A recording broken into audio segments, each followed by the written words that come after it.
அல்ஹம்துலில்லாஹி வகஃபா வஸ்ஸலாத்து வஸ்ஸலாமு அலா மன் லா நபிய்ய பஅத. அம்மா பஅத் ஃபகத் கால அல்லாஹு சுப்ஹானஹு தஆலா ஃபீ மஹ்கமி தன்ஸீல் வல் ஃபுர்கானில் மஜீத் பஅத் அஊது பில்லாஹி மினஷ் ஷைத்தானிர் ரஜீம்.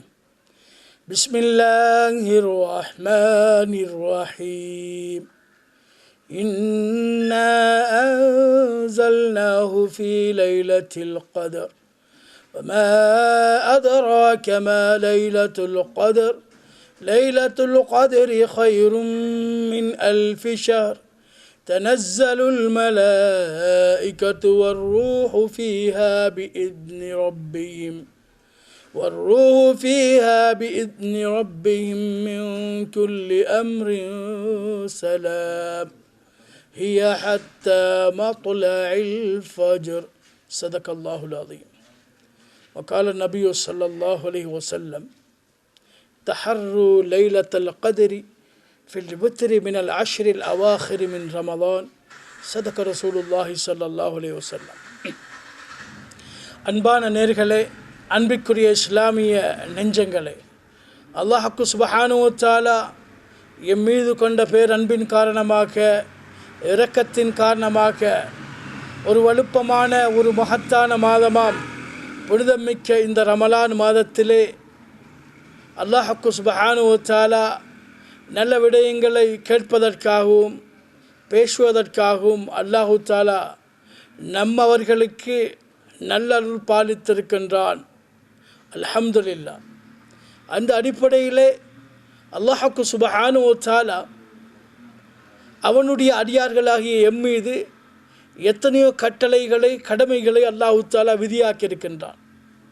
அல்லாஹு தஆலா எம் மீது கடமையாக்கி இருக்கக்கூடிய, விதியாக்கி இருக்கக்கூடிய எல்லா கட்டளைகளுக்கும் அல்லாஹு தஆலா சிறப்பை வைத்திருக்கின்றான்.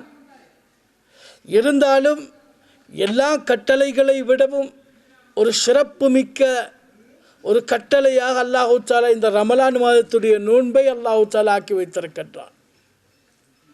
அதனால தான் எல்லா அமல்களுக்கும் அல்லாஹு தஆலா கூலியை நிர்ணயித்து வைத்திருக்கின்றான். ரமலான் மாதத்துடைய நோன்பை பற்றி அல்லாஹு தஆலா குறிப்பிடக்கூடிய சந்தர்ப்பத்திலே இந்த நோன்புக்குரிய கூலி நானே வழங்குகின்றேன் என்று அல்லாஹு தஆலா கூறுகின்றான். அல்லாஹு தஆலா அடியார்கள் மீது விதியாக்கி இருக்கக்கூடிய எல்லா கட்டளைகளுக்கும் நன்மையையும் அல்லாஹு தஆலா வைத்திருக்கின்றான். அதை ஏற்றுக்கொள்வதற்கு என்று ஒரு அடையாளத்தையும் அல்லாஹு தஆலா வைத்திருக்கின்றான். உதாரணமாக தொழுகை எடுத்துக்கொள்வோம் என்று சொன்னால், தொழுகை நிறைவேற்றக்கூடிய சந்தர்ப்பத்திலே அந்த தொழுகைக்கு அல்லாஹு தஆலா நன்மையை வைத்திருக்கின்றான். அல்லாஹ்வுடைய தூதர் ஸல்லல்லாஹு அலைஹி வஸல்லம் அவர்கள் குறிப்பிட்டார்கள், ஒருவன் உளு செய்து கொண்டு தொழுகையிலே நின்ற நிலைமையிலே நின்று அல்லாஹ்வுடைய வேதத்தை ஓதக்கூடிய பட்சத்திலே ஒரு எழுத்துக்கு 100 நன்மை வீதம் அல்லாஹு தஆலா வழங்குகின்றான். இதே போன்று இன்னும் ஒரு ஹதீஸிலே குறிப்பிட்டார்கள், எவர்கள் ஐங்கால தொழுகையை பேணி பாதுகாத்து உரிய நேரத்திலே தொழுது வருவார்களோ அவர்களுக்கு சொர்க்கத்தை வழங்குவதற்கு பொறுப்பேற்றுக் கொள்வதாக அல்லாஹு தஆலா தன்னைத்தானே அல்லாஹு தஆலா கடமையாக்கி கொண்டான், தனக்குத்தானே கடமையாக்கி கொண்டான்.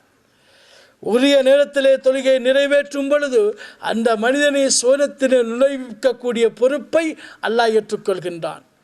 இனி உரிய நேரத்திலே அந்த தொழுகையை நிறைவேற்றவில்லை என்றால் அவனை பற்றி எந்த ஒரு பொறுப்பும் கிடையாது என்று அல்லாஹ் சுப்ஹானஹு வ தஆலா ஹதீஸுல் குத்ஸியிலே குறிப்பிட்ட விடயத்தை அல்லாஹ்வுடைய தூதர் ஸல்லல்லாஹு அலைஹி வஸல்லம் அவர்கள் குறிப்பிட்டிருக்கின்றார்கள்.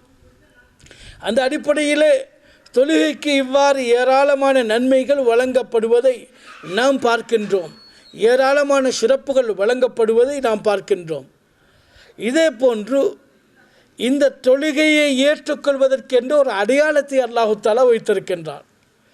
பரிசுத்த குர்ஆனிலே அல்லாஹ் சுப்ஹானஹு வ தஆலா இடத்திலே குறிப்பிடுகின்றான், இன்ன ஸலாத்த தன்ஹா அனில் ஃபஹ்ஷாஇ வல் முன்கர்.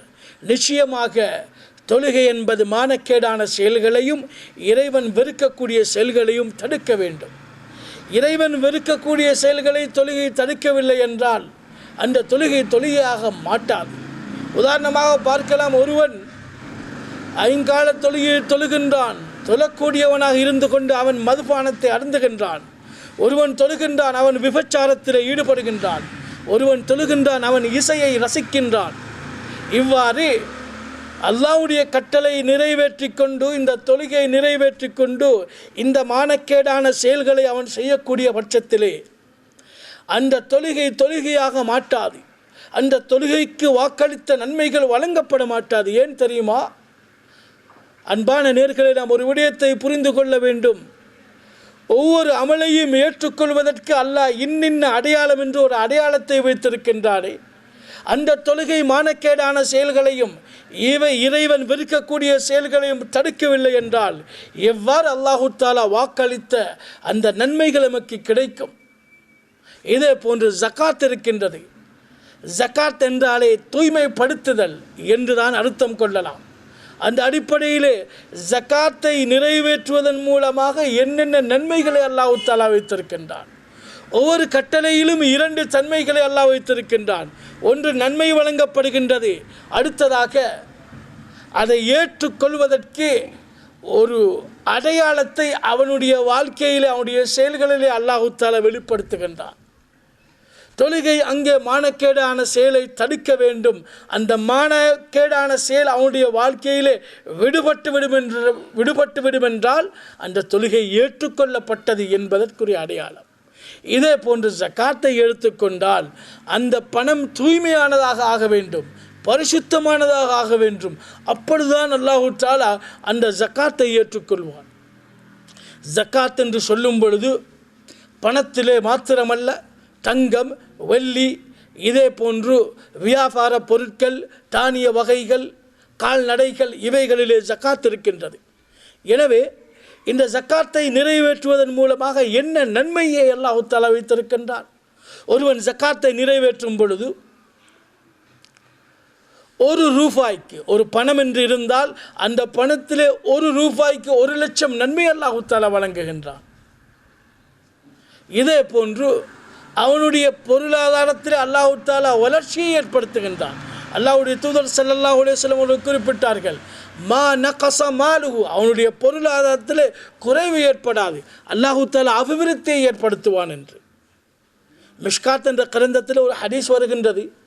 அதாவது அல்லாஹ்வுடைய தூதர் ஸல்லல்லாஹு அலைஹி வஸல்லம் அவர்கள் குறிப்பிட்டார்கள், ஒருவன் ஜகாத்தை நிறைவேற்றக்கூடிய சந்தர்ப்பத்திலே அவனுடைய பணத்தை அல்லாஹ் வளர்க்கின்றான். அதற்கு உதாரணம் கூறினார்கள், ஒருவனிடத்திலே ஒரு சில ஒட்டகங்கள் இருக்கின்றது. அந்த ஒரு சில ஒட்டகத்தை வைத்து அவன் என்ன செய்கின்றான்? பராமரிக்கின்றான், அதனை வளர்க்கின்றான். காலப்போக்கிலே சில வருடங்களுக்கு பின்னால் அது பெரிய ஒரு ஒட்டக பண்ணையாக மாறிவிடுவதை போன்று கொஞ்சம் பணத்தோடு ஒருவன் ஜகாத்தை கொடுக்க ஆரம்பிக்கும் பொழுது அவனுடைய பணத்தை அல்லாஹ் பராமரிக்கின்றான், அல்லாஹ் வளர்க்கின்றான். நாளடைவிலே சில வருடங்களுக்கு பின்னால் காலப்போக்கிலே பெரிய தனவந்தனாக அவன் மாறிவிடுவான். இது உலகத்திலே கிடைக்கக்கூடிய லாபம். மறுமையிலே அவன் கொடுக்கக்கூடிய ஒவ்வொரு ரூபாய்க்கும் லட்சக்கணக்கான நன்மையை அல்லாஹ் தஆலா வழங்கி விடுவான். எனவே அன்புக்குரிய நேயர்களே, அன்பான இஸ்லாமிய நெஞ்சங்களே, நாம் விளங்கிக் கொள்ள வேண்டும், ஒவ்வொரு அல்லாஹ் தஆலாவுடைய கட்டளைகளிலும் அல்லாஹ் தஆலா நன்மையை மாத்திரம் வைத்திருப்பதில்லை, அதை ஏற்றுக்கொள்வதற்கு என்ற ஒரு அடையாளத்தை அல்லாஹ் தஆலா வைத்திருக்கின்றான். எனவே ஜகாத்தில் வைத்திருக்கக்கூடிய அடையாளம் அந்த பணம் தூய்மையானதாக இருக்க வேண்டும், சுத்தமானதாக இருக்க வேண்டும். அதில் ஹராம் கலந்திருக்கக்கூடாது, பொய் மோசடி அதில் கலந்திருக்கக்கூடாது, அதில் ஏமாற்றம் கலந்திருக்கக்கூடாது, வட்டி போன்ற கொடிய பாவங்கள் அதில் கலந்திருக்கக்கூடாது, வட்டியுடன் கலந்ததாக அந்த பணம் இருக்கக்கூடாது. ஏனென்றால் பணம் தூய்மையாக இருந்தால்தான் அவன் எதிர்பார்க்கக்கூடிய நன்மை அல்லாஹ் தஆலா கொடுப்பான். எனவே அந்த பணம் தூய்மையாக இல்லை என்று சொன்னால் அல்லாஹ் தஆலா இவன் கொடுக்கக்கூடிய அந்த ஜகாத்தை எவ்வாறு ஏற்றுக்கொள்வான்? எவ்வாறு வாக்களிக்கப்பட்ட நன்மை கிடைக்கும்? இதே போன்று ஒவ்வொரு கட்டளையும் அல்லாஹ் தஆலா கூறிவிட்டு வந்து நோன்பை பற்றி ஒரு இடத்திலே குறிப்பிடக்கூடிய நேரத்தில் அல்லாஹ் தஆலா குர்ஆனிலே கூறுகின்றான், யா அய்யுஹல்லதீன ஆமனு, ஏ ஈமான் கொண்ட விசுவாசிகளே, குத்திப அலைக்குமுஸ் ஸியாம் கமா குத்திப அலல்லதீன மின் கப்லிக்கும் லஅல்லக்கும் தத்தகூன், உங்கள் மீது நோன்பு விதியாக்கப்பட்டு விட்டது. கமா குத்திப அலல்லதீன மின் கபலிக்கும், உங்களுக்கு முன்னால் வாழ்ந்த சமூகத்தினர் மீது எவ்வாறு நோன்பு கடமையாக்கப்பட்டதோ விதியாக்கப்பட்டதோ அதே போன்று உங்கள் மீதும் விதியாக்கப்பட்டு விட்டது. எதற்காக? லஅல்லக்கும் தத்தகூன், நீங்கள் தக்வா உடையவர்களாக மாறிவிட வேண்டும் என்பதற்காக. எனவே ஒவ்வொரு கட்டளைகளிலும் 2 தன்மையை அல்லாஹ் தஆலா வைத்திருக்கின்றான் அல்லவா? நன்மையும் வைத்திருக்கின்றான், இதே போன்று அதை ஏற்றுக்கொள்வதற்கு ஒரு அடையாளத்தையும் அல்லாஹ் தஆலா வைத்திருக்கின்றான் என்பது இந்த நோன்பிலும் அவ்வாறு தான். நோன்புக்கு ஏராளமான நன்மைகள். கண்ணியத்துக்குரிய கனவான்களே, அன்புக்குரிய இஸ்லாமிய நெஞ்சங்களே, நேர்களே, நோன்பென்ற அமலுக்கு அல்லாஹ் வைத்திருக்கக்கூடிய சிறப்பு எவ்வாறு என்று சொன்னால் நாவினால் வர்ணிக்க முடியாது. ஏராளமான நன்மை அல்லாஹ் தஆலா வைத்திருக்கின்றான். ஹதீஸில் சொன்னார்கள், அல்லாஹ்வுடைய தூதர் ஸல்லல்லாஹு அலைஹி வஸல்லம், இப்னு ஹுஸைமா, பைஹக்கி போன்ற கிரந்தங்களிலே பதிவாக இருக்கின்றது. சொன்னார்கள் அல்லாஹ்வுடைய தூதர் ஸல்லல்லாஹு அலைஹி வஸல்லம், மன் அத்தா ஃபரீதத்தன் கான கமன் அத்தா 70 ஃபரீதா. உங்களில் ஒருவர் இந்த ரமலான் மாதத்திலே ஒரு ஃபர்லான காரியத்தை நிறைவேற்றினால் அவருக்கு 70 ஃபர்லான காரியங்களை செய்ததற்குரிய கூலி அவர் பெற்றுக்கொள்வார். மன் அத்தா சுன்னத்தன் கானகமன் அத்தா ஃபரீதத்தன், ஒரு நஃபிலான ஒரு சுன்னத்தான ஒரு காரியத்தை செய்தால், ஒரு அமலை செய்தால் ஒரு ஃபர்லுடைய நன்மை அல்லாஹ் தஆலா வைத்திருக்கின்றான். இது ஏனைய மாதங்களிலே ஏனைய காலங்களிலே கிடையாது. ஒரு விடயத்தை புரிந்து கொள்ள வேண்டும் சகோதரர்களே, ஒரு ஃபர்லை தொழுவது சிரமமான விடயம். ஒரு ஃபர்லுடைய அந்த நேரத்திலே 70 ஃபர்லை நிறைவேற்றுவது. ஒருவர் லுஹர் தொழுகைக்காக வேண்டிய பள்ளிக்கு வீட்டிலே ஒழு செய்து விட்டு அவர் பள்ளியை நோக்கி வருகின்றார். வந்து அவர் என்ன செய்கின்றார்? பள்ளியிலே முந்தின பிந்தின சுன்னத்துகளையும் நிறைவேற்றுவதோடு ஃபர்லு தொழுகை இமான் ஜமாத்தோடு ஒருவர் நிறைவேற்றுவது சிரமமான காரியம். அதே விடயத்தை அவர் தொடர்ந்து 70 தடவை செய்தால் எவ்வளவு நன்மை கிடைக்கும். அது மற்ற காலங்களிலே அல்ல, ரமலான் மாதத்தில் அல்லாஹ் தஆலா வழங்குகின்றான். அது மாத்திரமல்ல, ஏராளமான சிறப்புகளை அடுக்கிக் கொண்டே சென்றார்கள். லஹலூஃபு ஃபமிஸ் ஸாயிம் வல்லதி நஃப்ஸு முஹம்மதின் பியதிஹி, இந்த முஹம்மது ஸல்லல்லாஹு அலைஹி வஸல்லம் அவர்களுடைய உயிர் எந்த இறைவன் கைவசம் இருக்கின்றதோ அந்த இறைவன் மீது சத்தியமாக நோன்பாளியுடைய வாய்பாடு இருக்கின்றது. லஹலூஃபு ஃபமிஸ் ஸாயிம் அத்யபு இன்தல்லாஹி மின் ரீஹில் மிஸ்க், நோன்பாளியுடைய வாய்பாடை அல்லாஹு தஆலாவிடத்திலே கஸ்தூரியை விடவும் நறுமணமுடையதாக கமலுகின்றது என்று அல்லாஹ்வுடைய தூதர் ஸல்லல்லாஹு அலைஹி வஸல்லம் அவர்கள் குறிப்பிட்டார்கள். எனவே கண்ணியத்துக்குரிய கனவான்களே, அன்புக்குரிய இஸ்லாமிய நெஞ்சங்களே, நேர்களே, நாம் புரிந்து கொள்ள வேண்டும், மற்ற அமல்களை மனிதன் சிரமப்பட்டு செய்கின்றான். ஆனால் நோன்பென்று சொல்லும் பொழுது வாய் வாடைக்கு மனிதன் சிரமப்பட வேண்டிய அவசியம் கிடையாது, அது இயற்கையிலே உருவாகின்றது. சொன்னார்கள் அல்லாஹ்வுடைய தூதர் ஸல்லல்லாஹு அலைஹி வஸல்லம், நௌமு ஸாயிமி இபாதா, நோன்பாளியுடைய தூக்கம் உறக்கம் அது வணக்கமோ என்று கூறினார்கள். தூங்குகின்றான், அதற்கும் நன்மை. ஒரு மூச்சு போகின்றது, சுப்ஹானல்லாஹ்வுடைய நன்மை கிடைக்கின்றது. இன்னமொரு மூச்சு போகின்றது, அல்ஹம்துலில்லாஹ்வுடைய நன்மை கிடைக்கின்றது. இன்னமொரு மூச்சு போகின்றது, அல்லாஹு அக்பர் என்ற நன்மை கிடைக்கின்றது. இவ்வாறு நன்மைகளை வாரி வழங்கப்படக்கூடிய ஒரு மாதம்தான் இந்த ரமலான் மாதம். கண்ணியத்துக்குரிய கனவான்களே, அன்புக்குரிய இஸ்லாமிய சகோதரர்களே, அதிலேயும் அல்லாஹ் சுப்ஹானஹு வ தஆலா இந்த ரமலான் மாதத்திலேயும் ஒரே ஒரு இரவை அல்லாஹு தஆலா வைத்திருக்கின்றான். மிக மகத்தான ஒரு இரவு தான் அந்த இரவு, லைலத்துல் கத்ருடைய இரவு என்று அல்லாஹ்வுடைய தூதர் ஸல்லல்லாஹு அலைஹி வஸல்லம் அவர்கள் கூறினார்கள். இதை பற்றி குர்ஆனிலே ஒரு அத்தியாயத்தில் அல்லாஹு தஆலா கூறும் பொழுது இவ்வாறு குறிப்பிடுகின்றான், இன்னா அன்ஸல்நாஹு ஃபீ லைலத்துல் கத்ர், இந்த பரிசுத்த வேதத்தை, இந்த குர்ஆனை நாங்கள் கதிருடைய இரவிலே இறக்கி வைத்தோம். கதிருடைய இரவு என்றால் அது மிக மகத்தான இரவு. அந்த இரவு என்னவென்று உமக்கு தெரியுமா? ஒமா அத்ராக மா லைலத்துல் கத்ர், லைலத்துல் கத்ர் என்றால் என்னவென்று நபியே உமக்கு தெரியுமா? லைலத்துல் கத்ர் கைரும் மின் அல்ஃபி ஷஹர், அந்த லைலத்துல் கத்ருடைய அந்த இரவு இருக்கின்றதே, கைரும் மின் அல்ஃபி ஷஹர், 1000 மாதங்களை விடவும் சிறந்தது. அந்த மாதத்திலே அந்த இரவிலே தனஸ்ஸலுல் மலாயிகத்து வர்ரூஹு ஃபீஹா பிஇذن ரப்பிஹிம், அந்த லைலத்துல் கத்ருடைய இரவிலே வானவர்கள் மலக்குமார்கள் பூமியை நோக்கி இறங்கி வருகின்றார்கள். அது மாத்திரமல்ல, அந்த வானவர்களுடைய அந்த வானவர்கள் மலக்குமாருடைய தலைவர் ஹதரத் ஜிப்ரீல் அலைஹிஸ்ஸலாம் அவர்களும் இறங்குகின்றார்கள். தனஸ்ஸலுல் மலாயிகத்து வர்ரூஹு ஃபீஹா பிஇذن ரப்பிஹிம் மின் குல்லி அம்ர். அல்லாஹ் தஆலாவுடைய சகல விதமான கட்டளைகளுக்கும் அடிபணிந்தவர்களாக அல்லாஹ்வுடைய கட்டளைகளை நிறைவேற்ற வேண்டும் என்ற எண்ணத்தில் அவர்கள் என்ன செய்கின்றார்கள்? பூமியை நோக்கி வருகின்றார்கள். சலாமுன், அந்த இரவு முழுக்க சாந்தி உடையதாக கமலுகின்றது. ஹத்தா மத்லஅல் ஃபஜர், அந்த சாந்தியும் அந்த மலக்குமார்கள் இறங்குவதும் ஏறுவதும் மக்களுக்கு சலாம் சொல்வதும் நன்மையான விடயங்களை செய்வதில் மக்களுக்கு ஆர்வமூட்டுவதும் முசாஃபஹா செய்வதும் இதே போன்று நல்லடியார்களுடைய துஆக்கள் பிரார்த்தனைகளுக்கு ஆமீன் சொல்லக்கூடிய மலக்குமார்கள் ஆமீன் சொல்லக்கூடிய அந்த நிகழ்வுகளும் அது சுபகுடைய நேரம் வரைக்கும் ஃபஜ்ருடைய நேரம் வரைக்கும் நிலைத்திருக்கும் என்று அல்லாஹு தஆலா பரிசுத்த குர்ஆனிலே கூறுகின்றான். ஆக கண்ணியத்துக்குரிய கனவான்களே, அன்புக்குரிய இஸ்லாமிய சகோதரர்களே, இவ்வளவு மகத்தான இரவுல அல்லாஹு தஆலா 3 சிறப்பை விசேஷமாக வைத்திருக்கின்றான். ஒன்று, இந்த லைலத்துல் கத்ருடைய இரவிலே லவ்ஹுல் மஹ்ஃபூதுடைய பலகையிலே பாதுகாப்பாக வைக்கப்பட்டிருக்கக்கூடிய அந்த குர்ஆனை அல்லாஹு தஆலா இந்த லைலத்துல் கத்ருடைய இரவில் அடிவானத்துக்கு அல்லாஹு தஆலா இறக்கி வைக்கின்றார். கதிர் என்று சொன்னால் அல்லாஹு தஆலாவுடைய ஏற்பாடு. நாங்கள் கூறுவோமே, வல் கத்ரி ஹைரிஹி வ ஷர்ரிஹி மினல்லாஹி தஆலா, நலவு கெடுதி சகலதும் அல்லாஹ்வுடைய ஏற்பாட்டில் உண்டான விஷயம். உலகத்தை படைப்பதற்கு சுமார் 50,000 வருடங்களுக்கு முன்னால் அல்லாஹ் சுப்ஹானஹு வ தஆலா எழுதுகோலை படைத்து ஒரு பலகையை படைத்து அதிலே ஆரம்பத்திலிருந்து கடைசி வரைக்கும் எதுவெல்லாம் நடக்கவிருக்குமோ சகல விடயங்களையும் எழுதுமாறு அல்லாஹு தஆலா அந்த எழுதுகோலுக்கு அல்லாஹு தஆலா கட்டளையிட்டான். எனவே அந்த கட்டளைக்கு இணங்கி அந்த எழுதுகோள் சகல விடயங்களையும் அந்த பலகையிலே எழுதியது. அந்த பலகைக்குத்தான் லவ்ஹுல் மஹ்ஃபூத் என்று கூறுவோம். அந்த அடிப்படையிலே சகோதரர்களே, இந்த லைலத்துல் கத்ருடைய அந்த இரவு ஒவ்வொரு வருடமும் ஏற்பட்டு கொண்டு தான் இருக்கின்றது.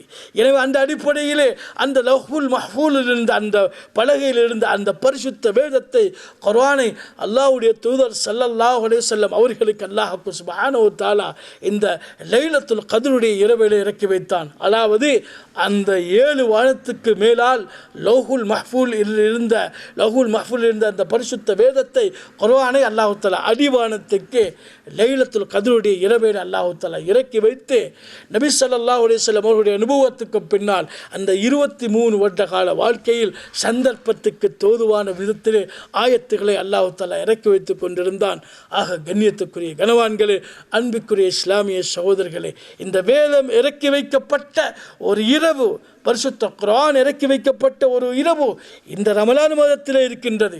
இந்த ஒரு சிறப்பு மாத்திரமே போதும். இது அல்லாமல் ஏராளமான சிறப்புகளை வைத்திருக்கின்றான். வருடத்துக்கு ஒரு தடவை ஹதரத் ஜிப்ரீல் அலைஹிஸ்ஸலாம் அவர்கள் இறங்குவது இந்த பூமியை நோக்கி இறங்கி வருவது லைலத்துல் கத்ருடைய இரவிலே. இதே போன்று நல்லடியார்களுடன் முசாஃபஹா செய்வது, ஒரு இரவு முழுக்க சாந்தி கமலக்கூடிய ஒரு நிகழ்வு ஏற்படுவது இந்த லைலத்துல் கத்ருடைய இரவிலே. இந்த லைலத்துல் கத்ருடைய இரவிலே அல்லாஹ் சுப்ஹானஹு வ தஆலா அத்தனை முஸ்லிம்களையும் அல்லாஹ் தஆலா மன்னிக்கின்றான். எவர்களெல்லாம் பாவங்களுக்கு தௌபா செய்வார்களோ சகலனுடைய பாவங்களை மன்னிப்பான், 4 பேர்களை தவிர என்று அல்லாஹ்வுடைய தூதர் ஸல்லல்லாஹு அலைஹி வஸல்லம் அவர்கள் கூறினார்கள். அதிலே ஒருவர் யார் தெரியுமா?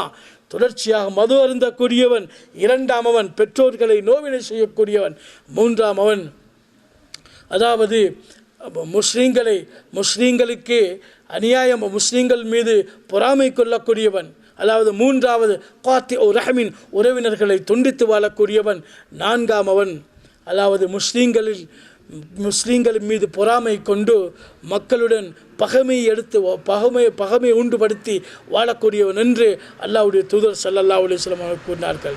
எனவே முழு முஸ்லீம்களையும் மன்னிக்கின்றான் இந்த 4 பேர்களை தவிர. ஆக கண்ணியத்துக்குரிய கனவான்களே, அன்புக்குரிய இஸ்லாமிய சகோதரர்களே, இந்த புனிதமிக்க இரவு ஒரு மகத்தான இரவாக இருக்கின்றது. எனவே அந்த அடிப்படையிலே சகோதரர்களே, ஏராளமான நன்மைகளை பெற்றுத்தரக்கூடியது, பாவங்களை எல்லாம் அடியோடு வேரோடு ஒழித்துவிடக்கூடிய ஒரு நல்லமல் தான் இந்த நோன்புடைய அமல் என்று அல்லாஹ்வுடைய தூதர் ஸல்லல்லாஹு அலைஹி வஸல்லம் அவர்கள் கூறினார்கள். எனவே அந்த அடிப்படையிலே பார்க்கும் பொழுது ஏராளமான சிறப்புகளும் கிடைக்கின்றன. மன்னிக்கப்படுகின்றது, எங்களுடைய சகல பாவங்களும் மன்னிக்கப்படுகின்றது இந்த நோன்பின் மூலமாக. எனவே இந்த நோன்பை அல்லாஹு தஆலா ஏற்றுக்கொள்ள வேண்டும்.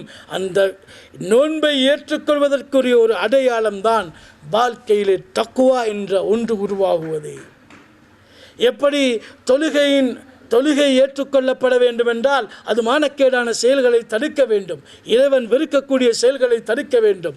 ஜகாத்தை அல்லாஹ் ஏற்றுக்கொள்ள வேண்டும் என்றால் அந்த ஜகாத்துடைய பணம் சுத்தமானதாக இருக்க வேண்டும், ஹராத்திலே கலந்ததாக அது இருக்கக்கூடாது. இதே போன்று நோன்புக்கு இவ்வளவு நன்மைகளை அல்லாஹு தஆலா வைத்திருக்கின்றார் என்றால் அந்த நோன்பை ஏற்றுக்கொள்ளப்படுவதற்கு ஒரு அடையாளமாக அல்லாஹு தஆலா தக்வாவை வைத்திருக்கின்றான். எனவே ரமலான் முடிந்தும் நாம் பார்க்கின்றோம் ஒருவண்ட வாழ்க்கையில் தக்குவா இல்லை, தொழுகல்ல, தீன் இல்லை, மார்க்கம் இல்லை, பாவத்தை செய்து கொண்டே இருக்கின்றான் என்றால் அந்த நோன்பின் மூலமாக என்ன பலன் கிடைத்திருக்கும் அவனுக்கு? அதனால் தான் சொன்னார்கள் அல்லாஹ்வுடைய தூதர் ஸல்லல்லாஹு அலைஹி வஸல்லம், எத்தனையோ நோன்பாளிகள் இருக்கின்றார்கள், பசித்திருப்பதை தவிர எந்த பலனும் இல்லை. எத்தனையோ பேர் நின்று வணங்குகின்றார்கள், வெறுமனை விடுத்திருப்பதை தவிர வேறு எந்த ஒரு பலனும் இல்லை என்று கூறினார்கள். அந்த அடிப்படையிலே சகோதரர்களே, அப்படியான நோன்பாக எங்களுடைய நோன்பு ஆகக்கூடாது. எங்களுடைய நோன்புகளை அல்லாஹ் தஆலா ஏற்றுக்கொள்ள வேண்டும். நாம் நோன்பு நோற்றவர்களாக குர்ஆன் ஓதுகின்றோம், திக்ர்கள் செய்கின்றோம், ஸலவாத்துகள் கூறுகின்றோம், இன்னென்ன ஏராளமான நல்ல அமல்களை செய்கின்றோம். அந்த அமல்களை அல்லாஹ் ஏற்றுக்கொள்ள வேண்டும் என்றால் சகோதரர்களே, பாவங்களை விட்டு விடுவோம். நோன்பு பிடித்து கொண்டும் எத்தனை பேர் தொலைக்காட்சியிலே வீணான இசைகளிலே, அதே போன்று பாவமான விடயங்களிலே, சூதாட்டங்கள், களியாட்டங்கள், வீண் பராக்குகள், இன்று முழு உலகமும் பயந்து வாழக்கூடிய ஒரு காலகட்டத்தில் இருக்கின்றோம். இந்த கொரோனா வைரஸ் என்ற நோயின் காரணமாக முழு உலகமும் ஒரு பீதிக்குள்ளாக்கப்பட்டு கொண்டிருக்கின்றது. மக்கள்கள் எல்லாம் வீட்டுக்குள்ளே முடங்கி கிடக்குகின்ற இந்த வேளையிலே இந்த பிரச்சனையிலிருந்து அல்லாஹ் தஆலா எங்களை நிவர்த்தி செய்ய வேண்டும், எங்களை வெளியாக்க வேண்டும். எனவே அல்லாஹ் சுப்ஹானஹு வ தஆலா எங்களுடைய நோன்புகளை ஏற்றுக்கொள்வானாக. யா அல்லாஹ் எங்களுடைய சகல பாவங்களை மன்னித்தருள்வாயாக, எங்களுடைய குற்றம் குறைகளை மன்னித்தருள்வாயாக, நாம் நோற்ற நோன்புகளை ஏற்றுக்கொள்வாயாக, எங்களுடைய இரா வணக்கங்களை ஏற்றுக்கொள்வாயாக. பயங்கரமான ஒரு சோதனை யா அல்லாஹ் எம்முடைய சமூகத்தை தொற்றிருக்கின்றது. யா அல்லாஹ் இந்த நோயை விட்டும் யா அல்லாஹ் எமது முஸ்லிம் சமூகத்தையும் எமது நாட்டையும் முழு உலக மக்களையும் பாதுகாத்து விடுவாயாக. இந்த நோய்க்கு யா அல்லாஹ் ஒரு நிவாரணத்தை ஏற்படுத்தி இந்த நோயை யா அல்லாஹ் அகற்றி விடுவாயாக. உலகத்தை யா அல்லாஹ் தெளிவுபடுத்தி யா அல்லாஹ் இந்த சகல விதமான பிரச்சனைகள் இருந்தும் நிவர்த்தியை ஏற்படுத்தி தருவாயாக. கண்மணியான ரசூலுல்லாஹி ஸல்லல்லாஹு அலைஹி வஸல்லம் அவருடைய ஷஃபாஅத்துக்கு உட்பட்டவர்களாக எங்களை ஆக்கிவிடுவாயாக. நாளை மறுமையிலே யா அல்லாஹ் உன்னுடைய பொருத்தத்தை பெற்றவர்களாக அந்த பாபு ரையான் என்ற நோம்பாளிகள் நுழையக்கூடிய வாயிலால் எங்களையும் யா அல்லாஹ் அந்த வாயிலால் சொர்க்கத்துக்கு நுழைவிப்பாயாக. சகல நலவுகளையும் கேட்டதாக அங்கீகரித்து எங்களுடைய சகல நல்ல அமல்களையும் ஏற்றுக்கொள்வாயாக. ரப்பனா ஆத்தினா ஃபித் துன்யா ஹஸன வ ஃபில் ஆখিরাতি ஹஸனத வ கினா அஸாபன் நார். ربنا رب ارحمهما كما ربياني صغيرا وصل اللهم على نبيك الكريم وعلى آله وصحبه وسلم برحمتك يا أرحم الراحمين والحمد لله رب العالمين.